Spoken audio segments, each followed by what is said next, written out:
Sigurado ka bang ubus na ang laman ng baso niya? Hindi pwedeng magkamali, Stella. Isang beses lang dapat itong mangyari para sa atin. Ang boses ni Anton ay malamig, matigas, at walang anumang bakas ng pag-aalinangan. Nakatayo ako sa labas ng pintuan ng aming silid. Ang tray ng mainit na lugaw na hawak ko ay tila bumibigat sa bawat segundong lumilipas. Don't worry, mahal ko. Ang dosis na inilagay ko ay sapat na para hindi na siya magising bukas. Kapag wala na ang babaeng yan at ang bata sa sinapupunan niya, mapapasa iyo na ang lahat ng mana. Wala na tayong magiging hadlang. Narinig ko ang mahinang halahak ni Stella. Ang babaeng itinuring kong kapatid sa loob ng mahabang panahon. Ang bawat salita nila ay parang punyal na humahagupit sa aking dibdib. Ang lugaw na maingat kong niluto kaninang madaling araw, ang lugaw na inisip kong magbibigay ng lakas sa aking asawa, ay siya palang magiging huling pagkain ko sa mundong ito. Ang aking mga tuhod ay nanginig, halos bumigay sa ilalim ng bigat ng katotohanan. Dahan-dahan, huminga ako ng malalim. Pilit na pinipigil ang panginginig ng aking mga kamay. Pinihit ko ang seradura ng pinto nang may wad na ngiti sa aking labi. Pagpasok ko, ang magkasintahan ay agad na humiwalay sa isa't isa. Ang kanilang mga mukha ay mabilis na nagbago, mula sa pagiging mapanlinlang patungo sa pagiging mapagkunwari. Oh, Clara, napaka-sweet mo naman, bungad ni Anton habang lumalapit sa akin. Ang mga kamay niya ay mapaglarong humaplos sa aking balikat. Salamat sa lugaw. Pero mukhang pagod ka. Bakit hindi ka nalang magpahinga sa ibaba? Ako na ang bahalang ubusin nito. Tumingin ako sa kanyang mga mata. Ang mga matang dati pinagkunan ko ng lakas at pagmamahal. Ngayon, wala na akong nakikita, kundi kadiliman at kasakiman. Ang aking lalamunan ay parang may nakabara, isang mapait na hindi ko mailuwa. Tiningnan ko ang baso ng lugaw na nasa mesa. Ang usok nito ay unti-unting nawawala. Tila sumasabay sa paglamig ng aking pagkatao. Sige, Anton. Kainin mo na. Gusto ko lang siguraduhin hindi ka magugutom. Sagot ko. Ang boses ko ay halos pabulong, ngunit matatag. Paglabas ko ng silid, hindi ako tumuloy sa ibaba. Nagtago ako sa madilim na sulok ng pasilyo. Ang aking puso ay tumitibok ng napakabilis. Tila gustong ko mawala sa aking dibdib. Nakita ko si Anton na dinala ang baso sa banyo at itinapon ang laman nito sa lababo. Bago siya lumabas muli at hinalikan si Stella sa noo. Sa bawat dampi ng kanilang balat, nararamdaman ko ang pagguho ng aking mundo. Ang mga luha ay nagsimulang pumatak sa aking mga pisingi, mainit at masakit. Hinawakan ko ang aking tiyan, kung saan nakatira ang isang munting buhay na wala pang kamuwang-muwang sa kasamaang bumabalot sa aming tahanan. Bakit nila ito nagawa? Ano ang pagkukulang ko para ituring nila akong basura na dapat itapon? Nakatayo lang ako doon sa kadiliman. Pinapanood ang anino ng kanilang kaligayahan, habang ang sa akin ay unti-unting naglalaho. Ang tanong na paulit-ulit na umiikot sa aking isipan ay nagiging isang sumpa na hindi ko matakasan. Hanggang kailan ko kailangang magpanggap na bulag sa katotohanang unti-unti nang pumapatay sa aking kaluluwa. Lumipas ang mga araw na tila isang mahabang gabi na walang hanggang bukang liwayway. Sa bawat pagniti ko kay Anton, nararamdaman ko ang pagbaliktad ng aking sikmura. Ang bawat haplos niya sa aking tiyan ay parang kutsilyong humahawi sa aking balat. Kailangan kong maging matalino. Hindi ako pwedeng basta-basta umiyak o magalit. Dahil sa sandaling malaman nilang alam ko ang totoo, wala na akong matatakbuhan. Clara, uminom ka na ng vitamins mo.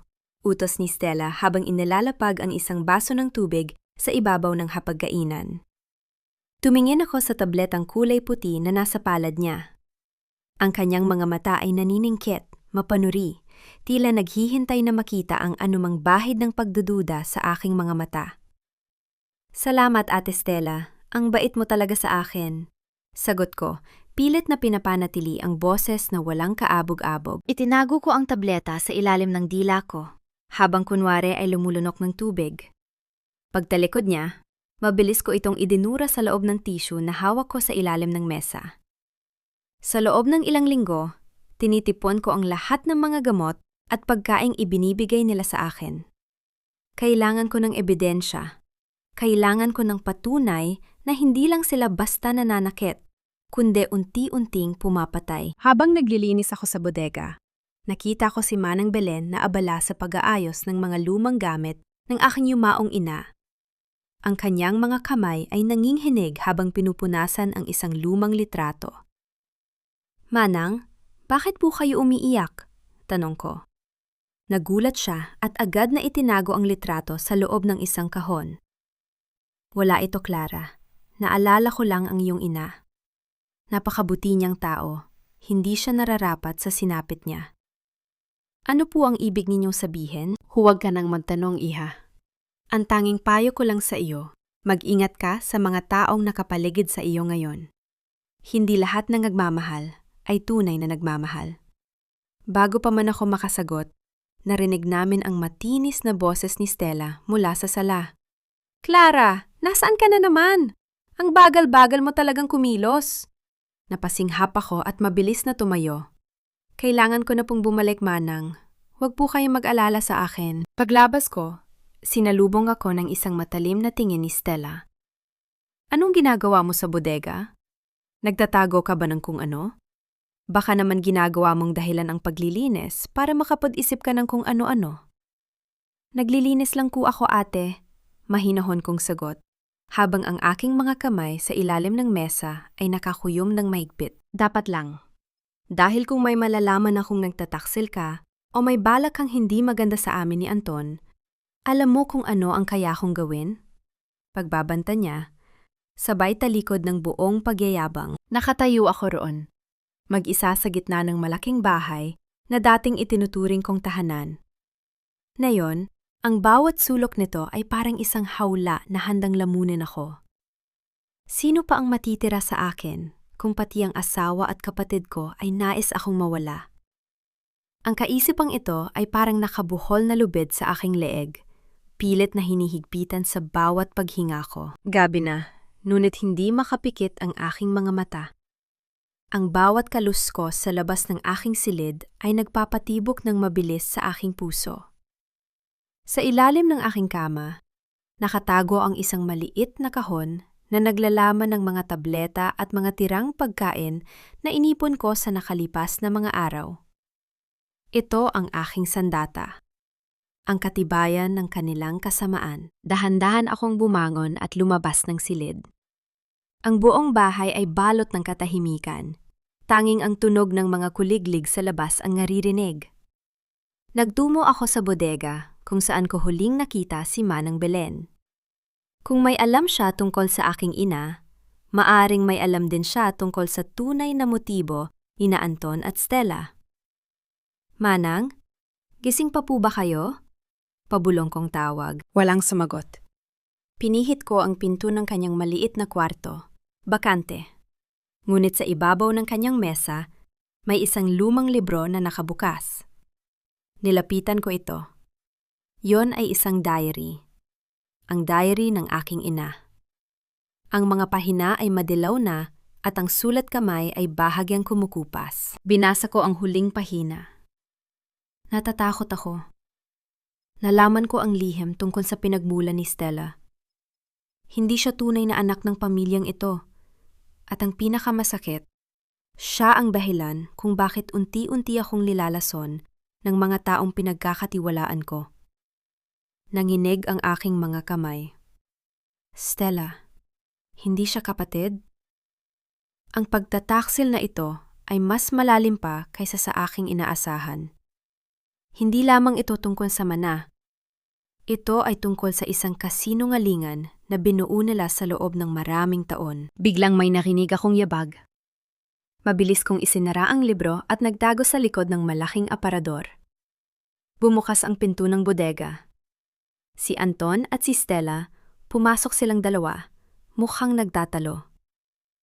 Hindi na tayo pwedeng maghintay ng matagal, Anton. Baka magduda na ang babaeng yan. Boses ni Stella, puno ng inis. Chill ka lang, Stella. Gagawa ako ng paraan. Sa susunod na check-up niya, ako na ang magsasama sa kanya sa ospital. Ibibigay ko ang huling dosis doon. Pagkatapos noon, wala na siyang kawala. Sagot ni Anton. Ang boses niya ay walang emosyon. Parang nag-uusap lang sila tungkol sa pag-aayos ng harden. Siguraduhin mo lang. Ayokong makita ang pagmumukha niya sa loob ng bahay na to kapag nakuha na natin ang lahat. Nakatago lang ako. Pinipigil ang aking paghinga. Ang bawat salita nila ay para mga saksak sa aking katawan. Ang asawang hinahaplos ang aking pisingi, bago matulog ay siya palang taong naglalagay ng petsa sa aking kamatayan. Paglabas nila, lumabas ako sa aking pinagtataguan. Ang aking mga binti ay nanghihina. Ang katotohanan ay hindi na lamang basta lason sa pagkain. Ito ay isang lason na bumabalot sa bawat aspeto ng aking buhay. Napatingin ako sa salamin sa gilid ng kwarto. Ang babaeng nakatingin sa akin ay hindi na ang Clara na nakilala ko dati. Isang babaeng puno ng pag-asa at pagmamahal. Ngayon, nakita ko ang isang babaeng may matang puno ng sakit. Ngunit unti-unti nang humahasa ang talim ng kanyang determinasyon. Hindi ako susuko. Kung gusto nila ng laro, ibibigay ko sa kanila ang larong hinding-hindi nila makakalimutan. Ngunit sa ngayon, kailangan ko munang makalabas dito ng buhay.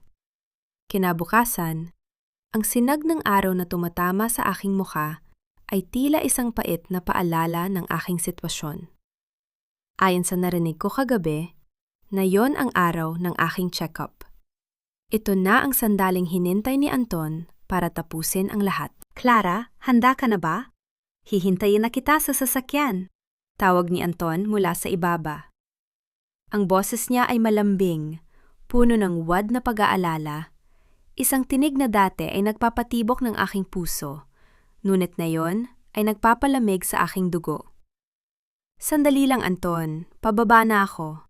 Tugon ko. Bago ako lumabas, kinuha ko ang maliit na bote ng gamot na ninakaw ko mula sa cabinet ni Stella at inilagay ito sa aking bag.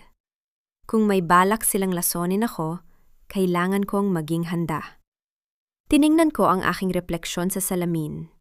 Pinunasan ko ang mga luha sa aking mga mata at naglagay ng kaunting kolorete. Kailangan kong magmukhang mahina. Kailangan kong maging pain sa kanilang sariling bitag. Sa loob ng sasakyan, tahimik si Anton. Ang tanging naririnig lamang ay ang mahinang tugtog ng radyo na tila sumasabay sa pintig ng aking dibdib. Masaya ka ba, Clara?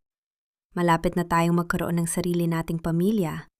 Wika niya, habang nakatingin sa daan, ang isang kamay ay nasa manibela at ang isa ay nakapatong sa aking hita. Oo naman, Anton. Excited na akong makita ang baby natin.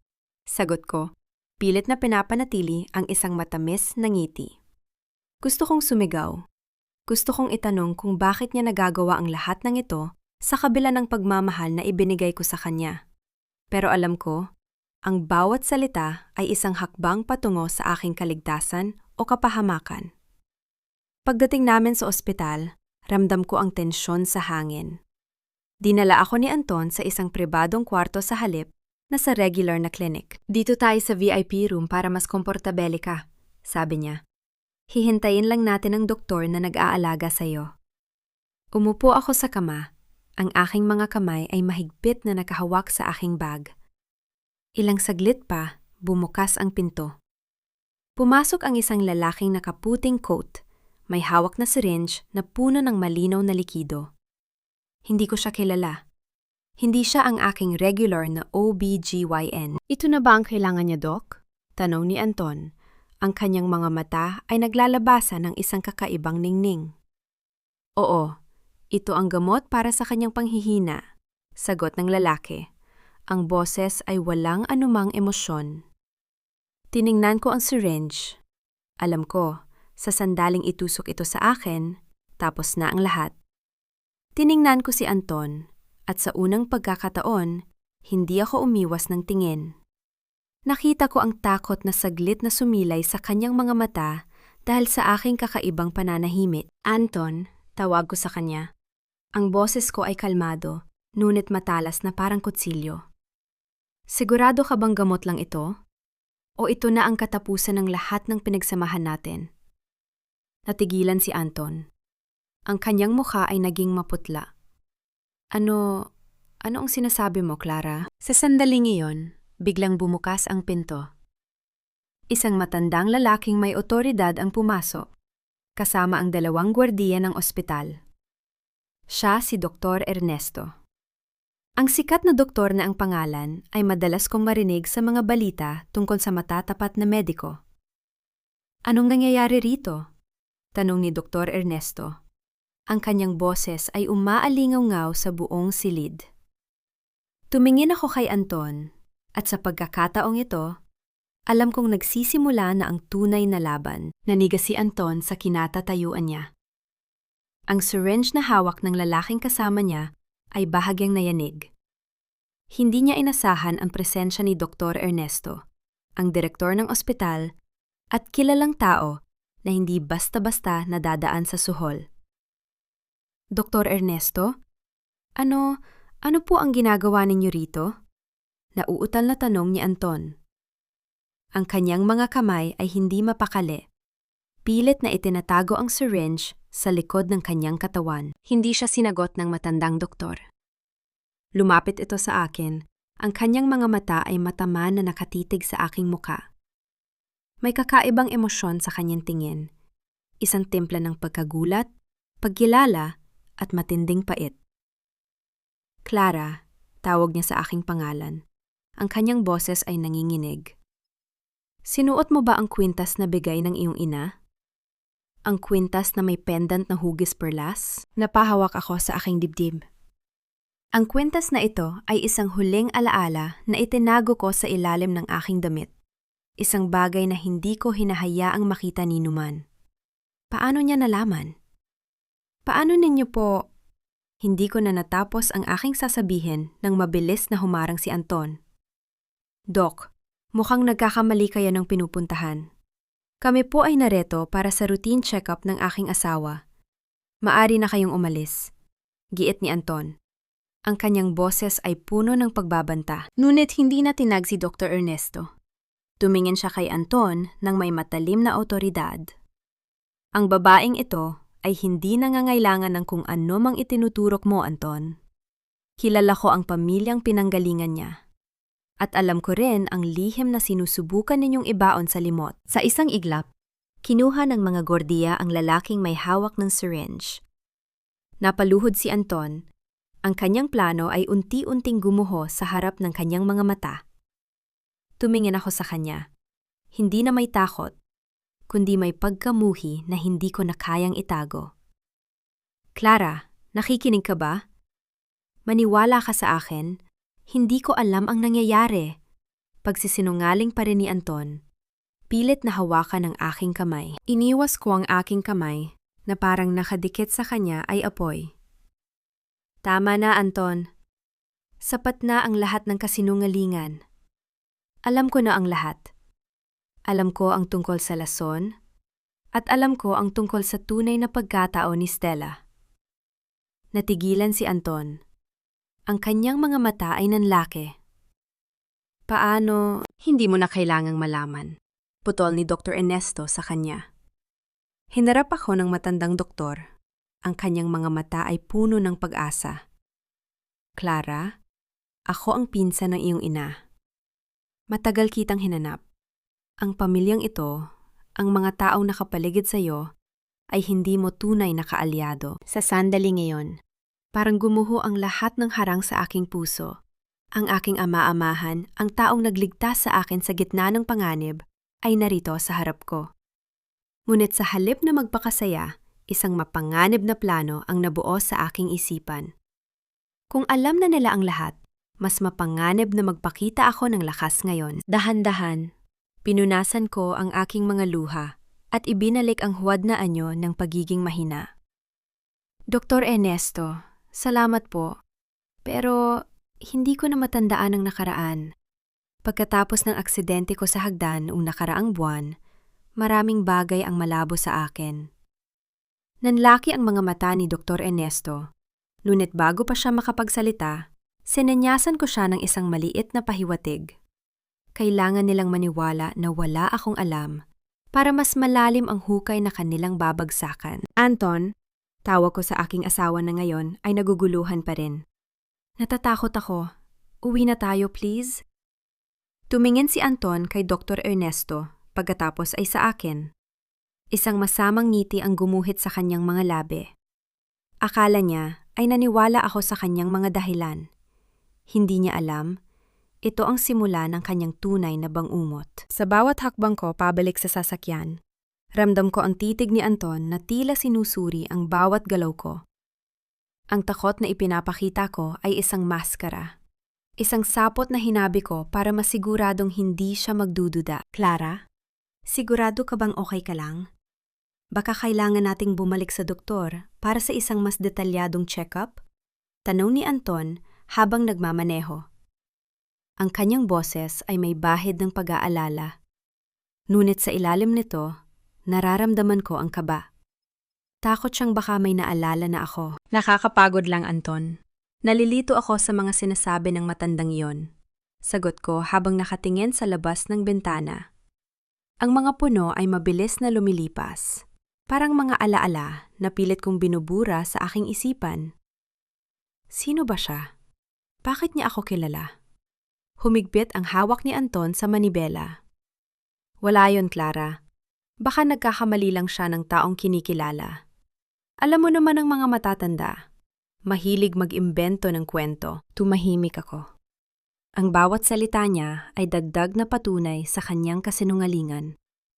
Pagdating namin sa bahay, sinalubong kami ni Stella. Ang kanyang mukha ay agad na nagbago mula sa pagiging iritado patungo sa pagiging mapagkunwari nang makita niya ako. Oh, Clara! Buti at nakauwi ka na. Nag-aalala ko sa'yo. Wika ni Stella, sabay yakap sa akin ng mahigpit. Ang bango ng kanyang pabango ay tila nakakasuka. Ano raw ang sabi ng doktor?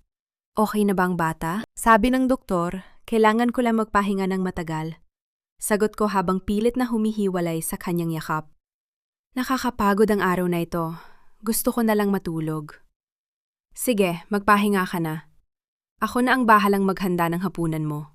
Alok ni Stella, ang kanyang mga mata ay naniningkit sa tuwa.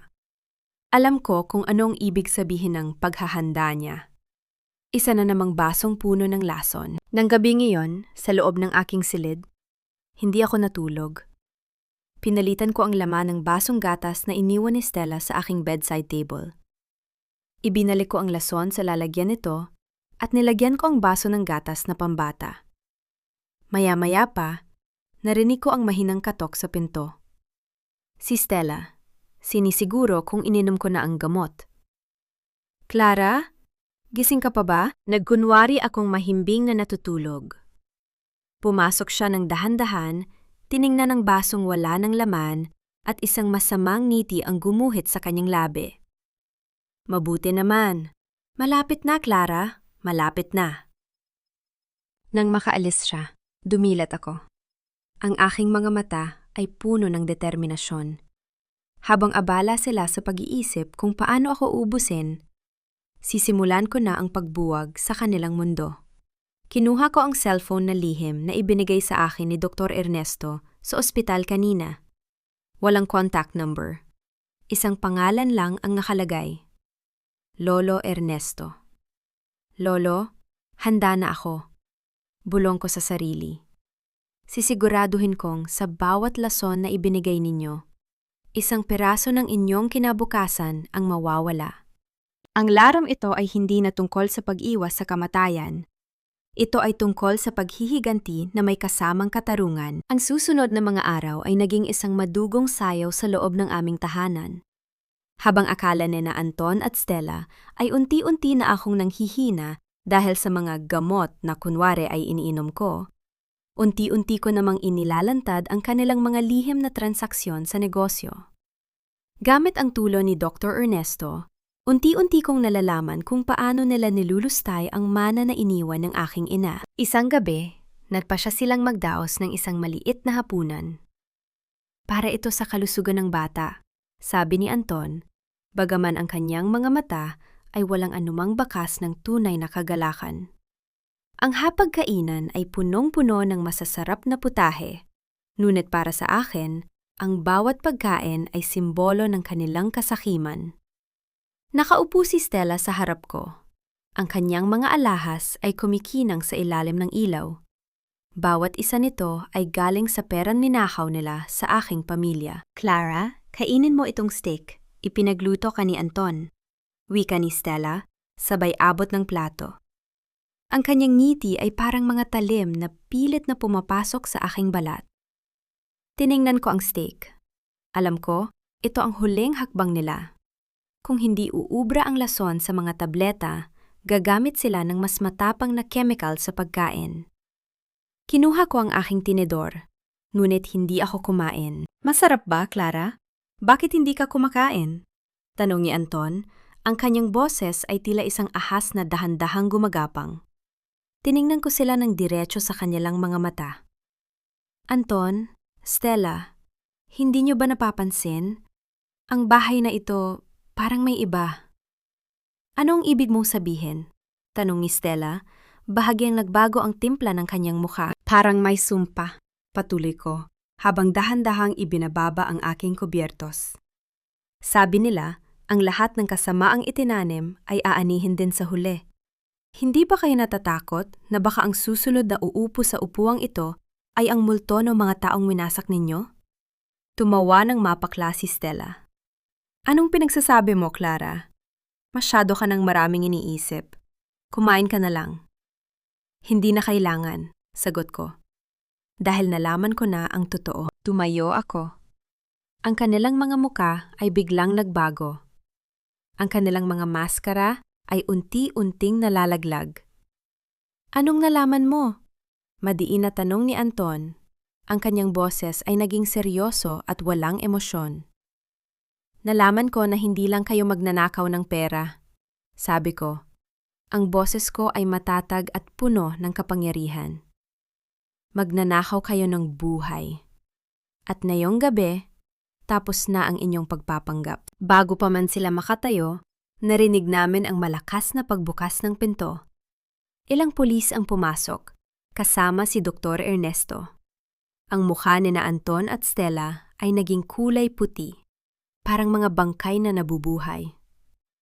Anton, Stella, kayo ay inaresto sa salang pagtatangkang pagpatay at fraud, anunsyo ng pulis.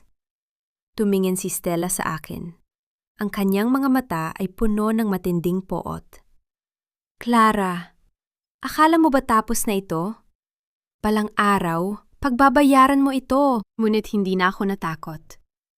Habang inilalabas sila sa pintuan, naramdaman ko ang isang napakagaan na pakiramdam. Ang bigat sa aking dibdib ay nawala, at sa unang pagkakataon, nakita ko ang liwanag. Hindi ako ang biktima. Ako ang nagwagi. Naging mabilis ang lahat. Ang mga asul na ilaw ng sasakyan ng mga pulis ay nagbibigay ng kakaibang kulay sa madilim na kalsada, habang kinakaladkad palabas si Anton at Stella. Ang bawat pagmamakaawa nila ay parang ingay na lang na unti-unting lumalayo. Ngunit habang nakatanaw ako sa kanila, isang kakaibang pakiramdam ang bumalot sa akin. Hindi ito ang saya na inaasahan ko. Lumapit sa akin si Dr. Ernesto. Ang kanyang mukha ay puno ng pag-aalala. Clara, ayos ka lang ba? Tapos na ang lahat. Tumango ako, ngunit ang aking mga kamay ay nananatiling nakahawak sa aking tiyan. Lolo, may isang bagay pa akong hindi maintindihan. Bakit kailangan nilang gawin ito? Hindi lang ba pera ang habol nila? Bumuntong hininga ang matanda at iginiya ako patungo sa sofa. Clara, may mga bagay na hindi mo pa alam tungkol sa nakaraan ng iyong ina at ni Stella. Hindi sila basta magkapatid. Ang iyong ina ay isang babaeng nagkamali ng tiwala Sa isang lalaking naging ama rin ni Stella sa ibang babae. Nanlaki ang aking mga mata. Kapatid ko siya sa ama? Mas malala pa roon, iha. Ang pagkapuot ni Stella sa iyo ay hindi dahil sa pera lamang. Ito ay dahil sa inggit.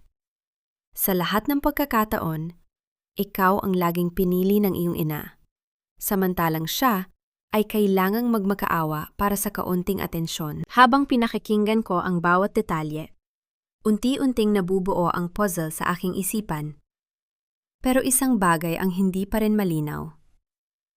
Lolo, tungkol sa aking anak, Anton, he always says he's excited.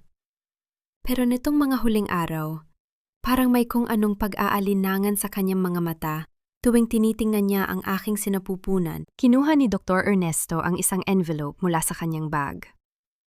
Ito ang dahilan kung bakit nila minadali ang paglason sa iyo. Bago pa man sila mahuli, nakakuha ako ng kopya ng resulta ng laboratorio mula sa isa sa kanilang mga koneksyon. Nanginginig ang aking mga kamay habang binubuksan ang envelope. Ang papel sa loob ay nagsasabi ng isang katotohanang hindi ko inasahan. Resulta: negative for biological connection between the suspect Anton and the unborn child. Napatigil ang tibok ng aking puso. Hindi anak ni Anton ang dinadala ko? Kung ganon, kanino ito? Ang bawat alaala ng mga gabi namin ni Anton ay nagmistulang isang malaking panlilinlang. Clara, hindi ito anak ni Anton. Mukhang alam niya ang totoo mula sa simula. Ito ang dahilan kung bakit wala siyang pakialam kung mawala man ang bata. Ginagamit lang niya ang bata para makuha ang mana ng iyong pamilya. Paliwanag ni Dr. Ernesto, ang aking mundo ay muling gumuho. Ngunit sa paraang mas masakit kaysa dati. Hindi lang ako pinagtaksilan ng aking asawa, kundi pati na rin ng aking sariling kapalaran. Sino ang ama ng batang ito? At bakit ko naramdaman na parang may isang nakatagong bahagi ng aking nakaraan na pilit na ibinabaon sa limot? Ang tanong na ito ay naging bagong pasanin sa aking mga balikat, isang misteryo na mas mabigat kaysa sa mga lason na inihain nila sa akin. Ang bawat hibla ng aking pagkatao ay tila nanginginig sa bigat ng revelasyon. Kung hindi anak ni Anton ang dinadala ko, sino? At bakit? Ang mga araw ng aking pagbubuntis, na dapat sana ay punong-puno ng pag-asa, ay biglang nagmistulang isang malaking kwestiyon na walang sagot. Lolo, kung hindi kay Anton, kanino galing ang batang ito? Tanong ko. Ang boses ko ay halos pabulong, puno ng takot. Tiningnan ako ni Dr. Ernesto nang may matinding awa. Clara, naalala mo ba ang gabing naganap ang iyong aksidente bago ang kasal? Ang gabing sinabi nilang nawalan ka ng malay sa isang bar dahil sa sobrang pagod? Napapikit ako. Ang mga alaala ay malabo, parang mga aninong nagtatakbuhan sa dilim. Naalala ko ang amoy ng alak, ang ingay ng musika, at ang matinding pagkahilo. May nangyari ba? Pinagsabihan kita noon na mag-ingat, pero hindi ka nakinig. Si Stella, siya ang nagplano ng gabing iyon. Ginamit ka niya para makapagsagawa ng isang kasunduan sa ibang tao, kapalit ng utang na kailangang bayaran ni Anton. Paliwanag ni Dr. Ernesto, hindi ako makahinga. Ang aking asawa ay hindi lamang pala isang manlilinlang. Isa rin siyang taong ipinagpalit ang aking dangal para sa kanyang sariling interes. Ang batang nasa sinapupunan ko ay produkto ng isang karumal-dumal na pagtataksil na pilit nilang itinatago. Ngunit Clara, pagpapatuloy ni Dr. Ernesto, may isang bagay na hindi nila alam. Ang taong kasangkot sa gabing yon, siya ay isang taong may mataas na posisyon at hanggang ngayon, hinahanap pa rin ang batang ito. Yan ang dahilan kung bakit pilit nilang gustong itapon ang iyong pagbubuntis. Dahil kung mabubuhay ang bata, malalaman ng tunay na ama ang kanilang ginawa. Tumayo ako at naglakad patungo sa bintana. Ang gabi sa labas ay tila walang hangganan. Ang batang ito ay hindi lamang isang pasanin, Ito ay isang katotohanan na pwedeng sumira sa mga taong gumawa ng masama sa akin. Ngunit pwede ring maging mitya ng aking sariling pagkawasak. Hindi ko siya itatapon, Lolo. Matigas kong sabi. Kahit sino pa ang ama niya, ang batang ito ay walang kasalanan. Siya ang magiging patunay ng lahat ng kanilang kasinungalingan. Pero Clara, delikado ang sitwasyon mo. Ang mga taong kasangkot sa gabing iyon ay hindi basta-basta. Hinarap ko si Dr. Ernesto. Ang aking mga mata ay puno na ng bagong determinasyon. Hayaan silang dumating. Kung gagamitin nila ang bata para sa kanilang kasamaan, gagamitin ko naman ang bata para sa aking katarungan. Sa aking pagtulog noon gabing yon, hindi ako nakaramdam ng takot. Ang dating Clara na mahina at sunod-sunuran ay wala na. Ang natitira na lang ay isang babaeng may dalang lihim na kayang yumanig sa mundo ng mga taong nagtangkang sumira sa aking buhay. Ang mga araw sa loob ng mansyon ng pamilya Ernesto ay naging isang pagsasanay sa pagiging matatag. Sa kabila ng pagkakakulong ni na Anton at Stella, hindi ako nakaramdam ng tunay na kapanatagan. Pakiramdam ko, may mga matang patuloy na nakatingin sa akin mula sa dilim. Isang hapon, habang naglalakad ako sa harden, isang itim na sasakyan ang huminto sa tapat ng gate. Bumaba ang isang lalaking nakasuit. Ang kanyang mukha ay pamilyar, ngunit hindi ko matukoy kung saan ko siya nakita. Lumapit siya sa akin ng may paggalang, ngunit ang kanyang mga mata ay matalim at puno ng obserbasyon. Clara, tawag niya sa aking pangalan.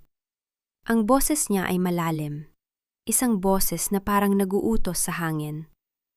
Ipinadala ko ng ama ng bata. Napatigil ang aking paghinga. Ang ama ng bata.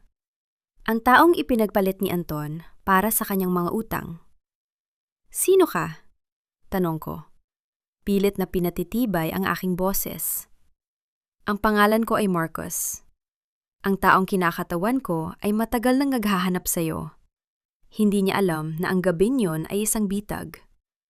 Nang malaman niyang ikaw ay buntis, binalak niyang bawiin ka at ang bata. Bawiin? Natawa ako ng mapait. Sa tingin niyo ba ay basta-basta na lang akong sasama sa inyo pagkatapos ng lahat ng nangyari? Hindi kita pinipilit, Clara. Sagot ni Marcus habang inilalabas ang isang folder. Ngunit tingnan mo ito. Ito ang mga ebidensya na si Anton at Stella ay hindi lang basta ng lason. Sila ay bahagi ng isang sindikato na matagal na nating sinusubaybayan. Ang pagbubuntis mo ang nagligtas sa kanila sa loob ng ilang buwan. Pero ngayon na nakakulong na sila, ikaw ang magiging susi para sa kanilang permanenteng pagkakalagak sa bilangguan. Binuksan ko ang folder. Ang mga litrato sa loob ay nagpakita ng mga koneksyon na hindi ko man lang naisip. Mga dokumento ng pagbebenta ng ari-arian, mga account sa bangko sa ibang bansa, at ang partisipasyon nila sa mga illegal na gawain na walang kinalaman sa akin. Bakit mo ito ibinibigay sa akin? Tanong ko. Dahil ang amo ko ay may utang na loob sa pamilya ng iyong ina. At gusto niyang mabawi ang karangalan na ninakaw nila sa iyo. Naisip ko si Lolo Ernesto. Kung alam niya ang tungkol kay Marcos, bakit hindi niya ito sinabi? Mayroon bang lihim na hindi ko pa rin alam? Sa bawat hakbang ko sa buhay na ito, tila nagiging mas komplikado ang lahat. Iwanan mo ang folder, sabi ko. Gagawa ako ng desisyon sa tamang panahon. Pag-alis ng sasakyan, naramdaman ko ang pagbigat ng aking damdamin. Ang aking anak ay hindi lamang isang buhay. Ito ay isang sentro ng mga intrigang hindi ko pa lubos na naiintindihan. Humarap ako sa salamin ng aking silid at tiningnan ang aking sarili. Ang dating Clara na takot at mahina ay wala na. Ang bagong Clara ay handang harapin ang kahit anong anino, maging ito man ay galing sa nakaraan o sa kasalukuyan. Ngunit, bago ako makahakbang palayo, may narinig akong mahinang pagkatok. Pagbukas ko, walang tao. Tanging isang maliit na sobre ang nakalagay sa sahig. Sa loob nito ay isang note na nakasulat sa dugo. Hindi pa tapos ang laro, Clara. Ang totoong panganib ay wala sa bilangguan, kundi nasa loob mismo ng bahay na kinatitirikan mo ngayon. Nanginig ang aking buong katawan. Kung ang banta ay wala na kay Anton at Stella, sino ang natitirang kaaway? Ang mga salitang nakasulat sa dugo ay parang lason na dumadaloy sa aking mga ugat. Ang totoong panganib ay nasa loob ng bahay na ito. Sino ang makakapasok sa mansyon ni Lolo Ernesto nang hindi napapansin? Ang seguridad dito ay mahigpit, kontrolado ng mga pinagkakatiwalaang tauhan. Ibig sabihin, ang kalaban ay hindi lamang malapit. Ang kalaban ay bahagi ng aking pinakamalapit na bilog. Dahan-dahan kong nilamas ang papel at itinago sa aking palad. Kailangan kong manatiling kalmado. Lumabas ako ng silid nang may peking kumpas ng hakbang, tila walang alam. Nakasalubong ko si Manang Belen sa hagdanan, abala sa pagdadala ng mga sariwang bulaklak para sa florera sa sala. Manang, mukhang abala kayo ngayon ah. Puna ko habang sinusuri ang bawat galaw niya. Ang kanyang mga kamay, bagaman mabilis kumilos, ay tila may bahagyang pag-aalangan. Ay Clara, iha. Kailangan nating ayusin ang bahay. May mga darating na bisita si Dr. Ernesto mamaya, mga kaibigan niya mula sa kabilang lungsod. Sagot niya nang hindi tumitingin sa akin. Napansin ko ang isang maliit na bahid ng pula sa kanyang apron. Hindi ito galing sa bulaklak. Ito ay tuyong dugo. Mabilis kong iniwas ang aking tingin bago pa niya mapansin na nakamasid ako. Tulungan ko na po kayo, Manang. Alok ko, sabay kuha sa florera.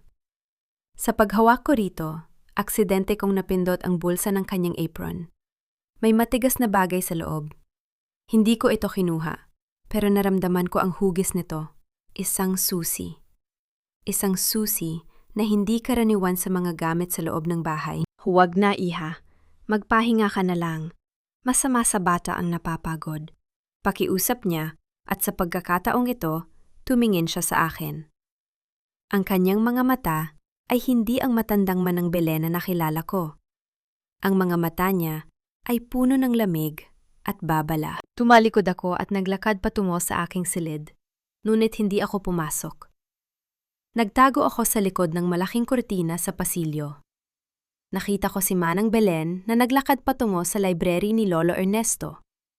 Pinihit niya ang pinto gamit ang susi na nasa kanyang bulsa. Doon ko natanto ang lahat. Si Manang Belen ay hindi lamang isang katulong. Siya ang tagapagbantay ng mga sikretong pilit na itinatago ni Lolo. Pumasok ako sa library ng tahimik matapos niyang iwan itong bahagyang nakabukas. Sa loob, nakita ko siyang may binubuksan na lihim na kompartimento sa likod ng isang malaking painting. Hawak niya ang isang telepono, kausap ang isang taong ang boses ay pamilyar. Boses na hinding-hindi ko malilimutan. Nasa akin na ang mga dokumento, boss. Ang babaeng yan ay unti-unti nang naniniwala sa mga plano natin. Hindi niya alam na ako ang nagbigay ng lason kay Stella noon. Wika ni Manang Belen sa telepono. Tumigil ang tibok ng aking puso. Ang matandang itinuring kong pangalawang ina, ang babaeng laging nagpapaalala sa akin na mag-ingat. Siya pala ang utak ng lahat ng kasama ang nangyari sa akin. Hindi ko na napigilan ang aking sarili. Itinulak ko ang pinto. Manang, bakit? Nagulat siya. Ang telepono ay nahulog sa sahig. Ang kanyang mukha ay agad na nabalot ng isang masamang ngiti.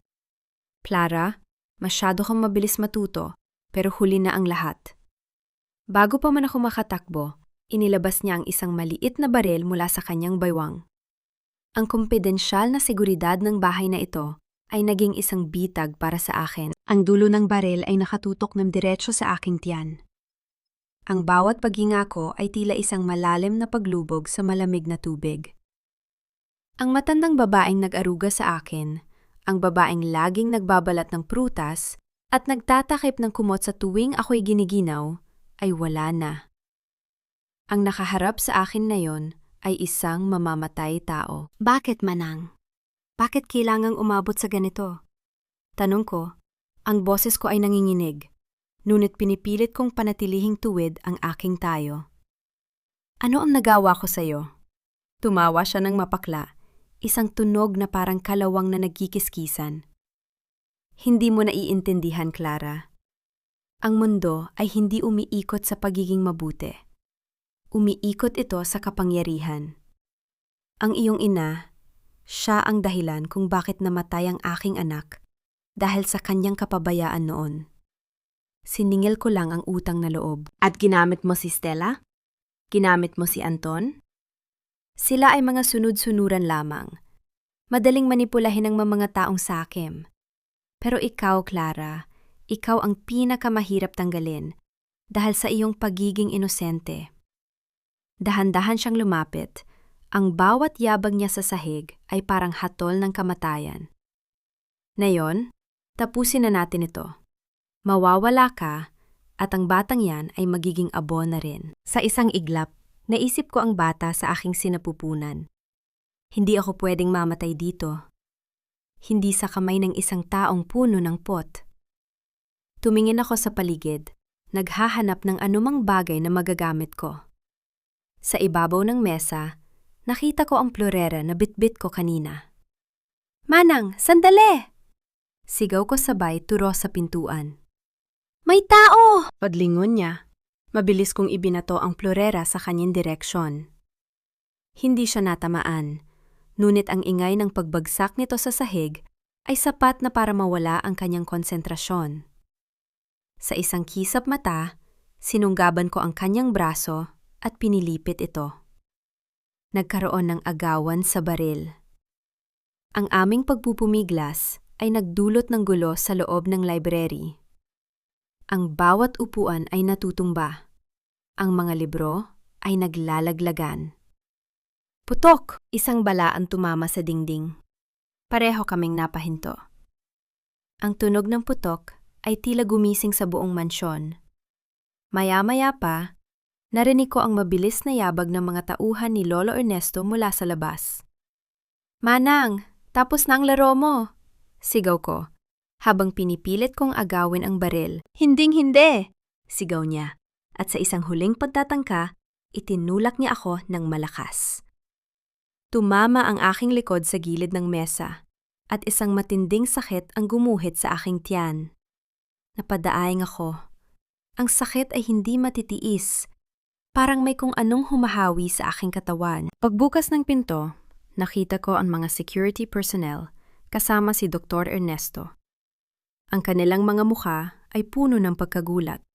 Nakita nila si Manang Belen na nakatayo, hawak pa rin ang baril, habang ako ay nakahandusay sa sahig, hawak ang aking tiyan na unti-unting nababasa ng mainit na likido. Clara! Sigaw ni Lolo Ernesto. Ang huling alaala ko, bago ako tuluyang mawalan ng malay, ay ang mukha ni Manang Belen na puno ng pagkagulat at ang boses ng aking lolo na sumisigaw ng saklolo. Ang bata. Kailangan kong mailigtas ang bata. Ang kadiliman ay parang isang dagat na humahampas sa aking diwa. Malamig. Napakalamig. Sa aking pandinig, unti-unting lumalabo ang paligid.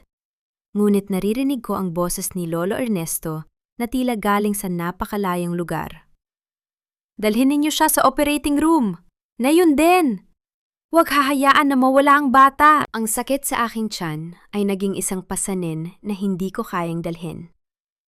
Bawat paghinga ko ay parang may humahawi sa aking kaluluwa. Sa gitna ng karimlan, nakita ko ang aking sarili na nakatayo sa isang puting espasyo. Nandon ang aking ina. Nakangiti siya sa akin. Malayo. Hindi maabot. Gusto ko siyang lapitan. Gusto kong humingi ng saklolo. Ngunit parang may humahatak sa akin pabalik. Hindi pa oras, Clara. May kailangan ka pang tuparin. Bulong ng isang tinig na hindi ko matukoy kung sa akin o sa kanya. Nagising ako sa isang silid na punong-puno ng amoy ng gamot. Ang bawat pagtibok ng makina sa aking tabi ay tila isang paalala na ako ay buhay pa. Dahan-dahan kong idinilat ang aking mga mata. Nakita ko si Dr. Ernesto na nakaupo sa tabi ng aking kama. Ang kanyang muka ay pagod na pagod at may mga bakas ng luha. Lolo? Pabulong kong tawag. Agad siyang napatingin sa akin. Clara, salamat sa Diyos, gising ka na. Ang bata? Ang anak ko? Tanong ko. Ang aking kamay ay agad na kumapa sa aking tiyan. Ang aking puso ay tumitibok ng napakabilis, puno ng takot. Tumingin si Lolo Ernesto sa akin, hindi agad nakasagot. Ang kanyang mga mata ay nagpapakita ng isang timpla ng kalungkutan at lunas. Nailigtas ka namin, iha, pero ang bata, nagkaroon ng komplikasyon dahil sa tama ng iyong pagbagsak at sa stress na dulot ng insidente. Tumigil ang mundo ko. Ang bawat salita niya ay parang mga martilyong tumatama sa aking dibdib. Anong ibig mong sabihin?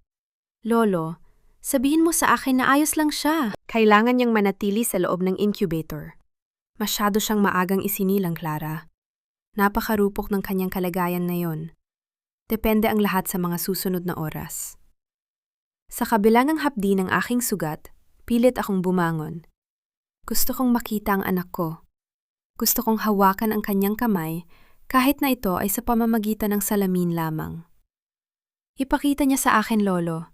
Gusto ko siyang makita. Sa loob ng NICU, nakita ko ang aking anak. Ang liit-liit niya.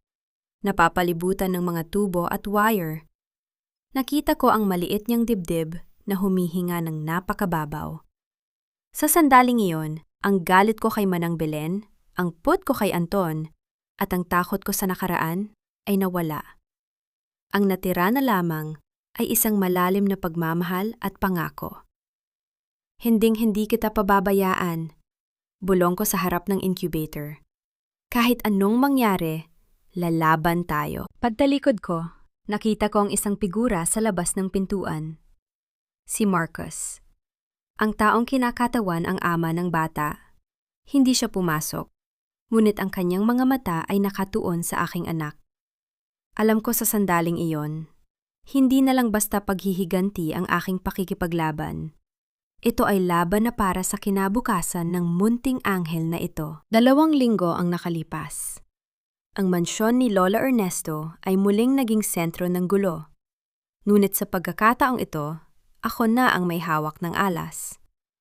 Si Anton at Stella ay iniharap sa korte. At dahil sa mga ebidensyang ibinigay ni Marcus, hindi na sila nakapiglas. Ngunit hindi roon natatapos ang lahat.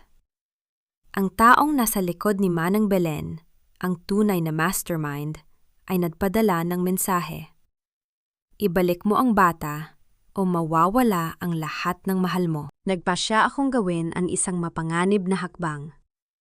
Ginamit ko ang lahat ng aking nalalaman para magpatawag ng isang pagtatagpo. Isang tiutiak kunwari para sa pagdiriwang ng paggaling ko kung saan alam kong lilitaw ang taong nagmamanipula sa lahat.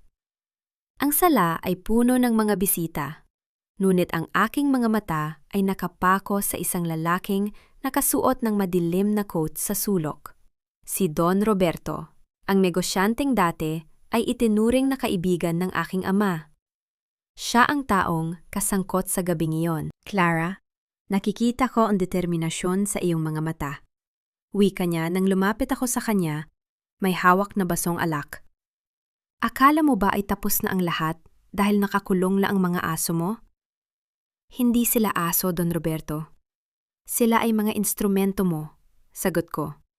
Ang boses ko ay kalmado, ngunit may talim. At ngayon, ang instrumento ay wala na. Ikaw ang susunod.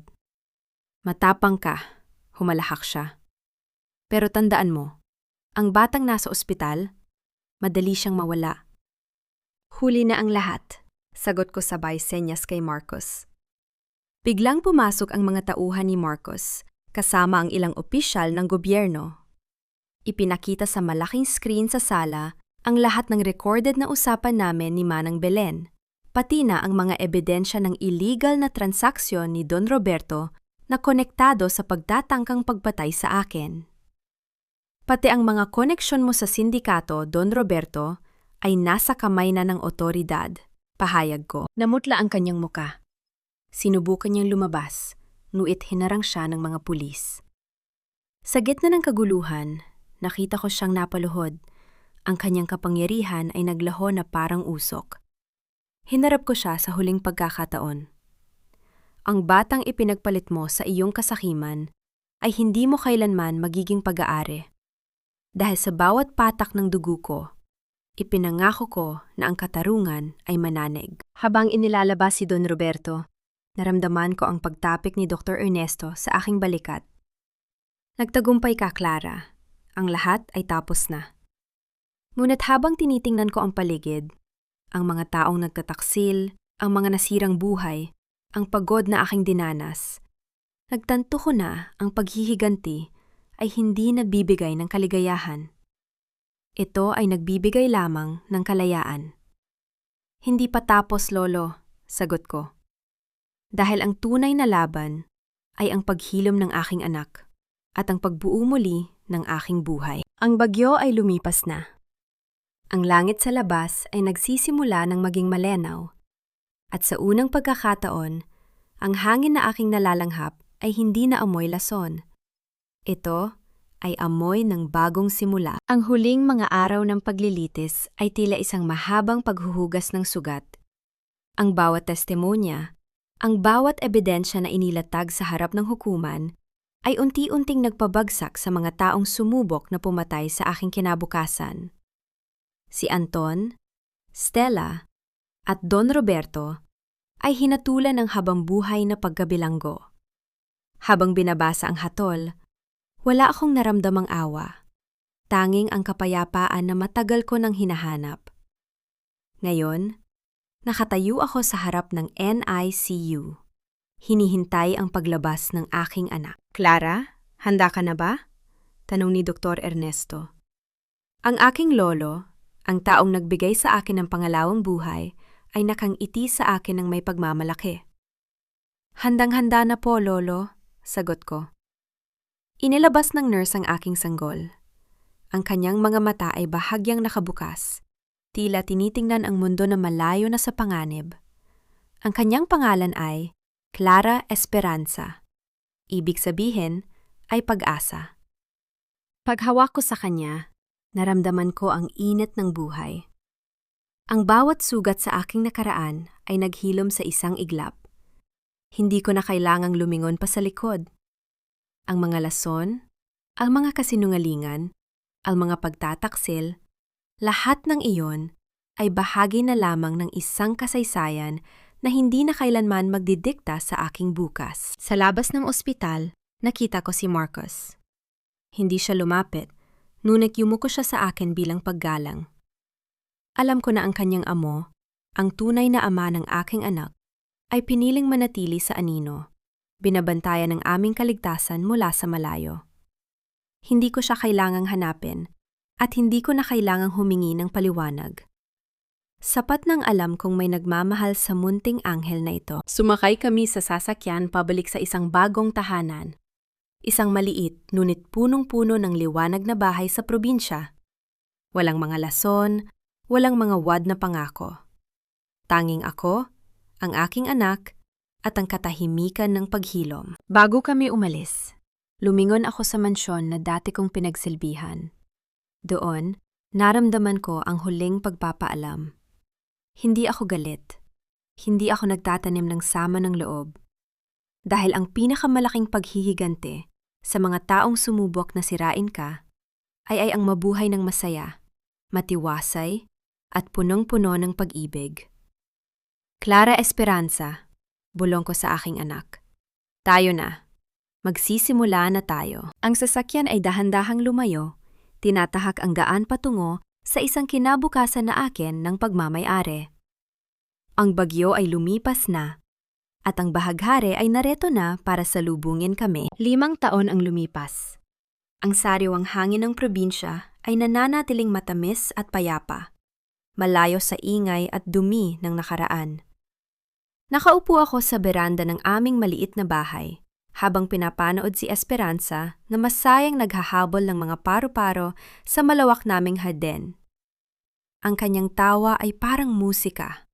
Isang himig ng buhay na minsang sinubukang patahimikin. Madalas akong tanungin ng mga tao kung paano ako nakabangon. Ang sagot ko ay palaging simple, sa pamamagitan ng pagpapatawad. Hindi pagpapatawad para sa kanila, kundi pagpapatawad para sa aking sarili. Dahil sa pagpapalaya ko sa galit, pinalaya ko rin ang aking puso. Nasa loob na rin ng bilangguan ang mga anino ng aking nakaraan. Minsan, nakakatanggap pa rin ako ng sulat mula kay Anton, puno ng pagsisisi at pagmamakaawa. Ngunit hindi ko na ito binubuksan. Ang mga pahinang iyon ay bahagi na ng basurahan ng aking alaala. Wala na silang kapangyarihan sa akin. "Mama, look!" Tawag ni Esperanza, hawak ang isang dilaw na bulaklak. Numiti ako at nilapitan siya. Sabay haplos sa kanyang buhok na kamukha ng sa akin. "Ang ganda, anak!" Sa bawat pagtingin ko sa kanya, nakikita ko ang lahat ng aking pinagdaanan. Ang pait, ang takot, at ang tagumpay. Siya ang buhay na patunay na ang pag-ibig ay mas matimbang kaysa sa anumang lason. Natutunan ko na ang tunay na lakas ng isang babae ay hindi nasusukat sa dami ng kanyang naipon o sa tindi ng kanyang paghihigante, kundi sa kanyang kakayahang magmahal muli matapos siyang madurog. Ngayong gabi, habang pinagmamasdan ko ang dahan-dahang paglubog ng araw, alam kong wala na akong dapat pang patunayan. Ang kapayapaan na meron ako ngayon ay ang pinakamataas na uri ng tagumpay. Natagpuan ko ang aking sarili sa gitna ng paghilom at sa kauna-unahang pagkakataon, hindi ko na kailangang magtago o matakot. Ang kwento ng aking buhay ay hindi na isang trahediya. Ito ay naging isang himno ng pag-asa. At sa bawat bagong umaga, alam kong handa na akong yakapin ang anumang bukas na darating. Hawak ang kamay ng aking anak, patungo sa liwanag na hinding-hindi na magdidilim.